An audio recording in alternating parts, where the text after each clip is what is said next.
This is My Quebec City, your stories. When you're in a new city and you're thinking to yourself, okay, what am I going to do for fun? Or maybe you're also thinking, I want to get involved. Where do I start? Well, goodness gracious, there's someone who can help you with both. Elise has been doing that since she arrived in Quebec City, within her notable roles in hospitality and community. For so many, she's a first point of contact, the queen of the welcome. So Elise, what's your story?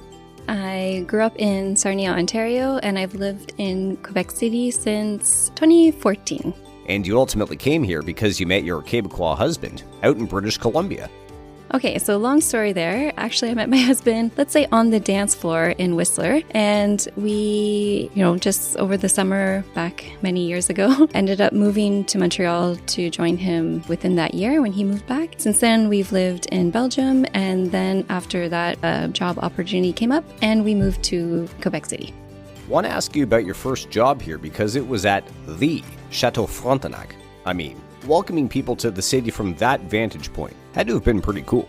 It was a really great, follow-up from my last job, which was always in hotels, food administration. So obviously going to a landmark like the Chateau Frontenac was really nice. I was really excited to get that job. And actually all that happened going through the FORT program. A reference from Voice of English-speaking Québec helped me out there. So working at Chateau Frontenac really gave me a good structure of working with many different people. It was obviously a really great team, a great management system, and you see people coming from all over. So seeing how I had just moved from Belgium and I had done a lot of traveling, working with people from all over came easily to me. So that made a really nice fit.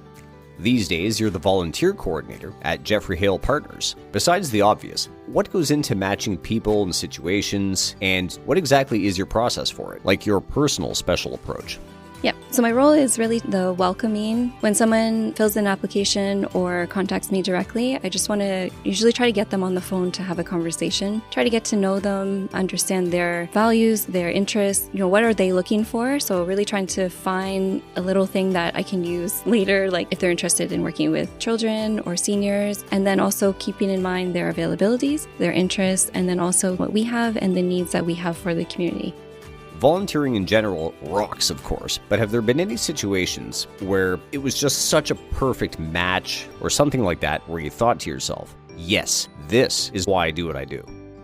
It's really gratifying to know that good matches happen because I just feel like I'm working with so many really great people as volunteers that it's easy to pair them with people who need help. There have been definitely some times where the friendly visits just turn into friendships. They actually say, I don't want to be a volunteer anymore. We're just friends. For me, that's golden. It shows that a relationship was created, trust was created, and they don't need to be a formal volunteer with an organization. It just becomes that informal helping out your neighbor. So I know there's so many people who volunteer just helping out people. That's that informal volunteering. So I take care of that formal, like working with an organization. But when it can switch to I'm just helping out someone I like, then that's really great.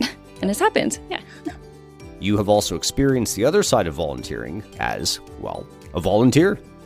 So I got this job because I volunteered before. I started to participate in the baby chat cafes, and they were looking for parent volunteers to help run different events throughout the year. So I ran the Christmas party for a few years, and I had my spreadsheet like I usually do, and I was really organized, and I got people to do what they needed to do, and we had a few really great Christmas parties that I hosted. And even during the pandemic, I got a virtual Santa to do videos, and people did videos like an elf, and those were sent to the families even when they're at home. So within that year, when this job came up, the new program coordinator actually reached out to me to say, hey Elise, I think we have a job for you. And I was like, Absolutely. So what would you say is the ultimate welcome to Quebec City? A recommendation based on your own experience and enjoyment?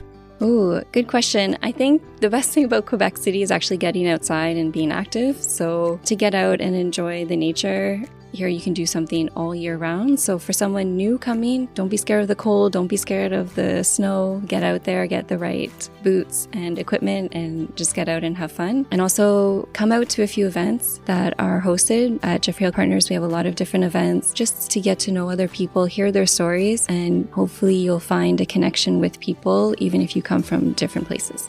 I've always tried to do things out of my comfort zone, try something that you haven't done before, and see where growth comes from that.